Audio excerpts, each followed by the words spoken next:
10 মে'ৰ ভিতৰতে আমি টাৰ্গেট লৈছোঁ যে আমাৰ গভৰ্ণমেণ্টৰ 2 বছৰৰ দিনাখন আমি 40,000 মান নিযুক্তি একেলগে একেদিনাই কৰিব খুজিছোঁ। কৰবাত 10 মে' নহ'লে 12 মে' হ'ব, কিন্তু মই মোৰ মনত এইটো আশা লৈ আছোঁ যে আমি গভৰ্ণমেণ্টৰ দ্বিতীয় বছৰ পূৰ্তিৰ দিনা বা তাৰ আশে পাশে আৰু 40,000 নিযুক্তি আমি কৰি ল'ম। আমাৰ টাৰ্গেট আছে 1 লাখ। 1 লাখৰ পিছত নিত্য নৈমিত্তিকভাৱে হৈ থাকিব, কিন্তু মোৰ যিটো কমিটমেণ্ট আছিল কমিটমেণ্টটো 1 লাখৰ। তাৰ পিছতো প্ৰত্যেক বছৰে পোষ্ট খালী হ'ব, নিযুক্তি হৈ থাকিব। সেইখিনি আৰু এনেকৈ যিমান ফ'ল' কৰি আছোঁ তেনেকৈ নকৰোঁ, তাৰপিছত আৰু বিভাগৰ মন্ত্ৰীসকলে কৰিব।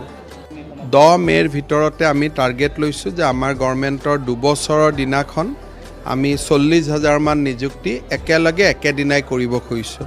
কৰবাত 10 মে' নহ'লে 12 মে' হ'ব, কিন্তু মই মোৰ মনত এইটো আশা লৈ আছোঁ যে আমি গভৰ্ণমেণ্টৰ দ্বিতীয় বছৰ পূৰ্তিৰ দিনা বা তাৰ আশে পাশে আৰু 40,000 নিযুক্তি আমি কৰি ল'ম।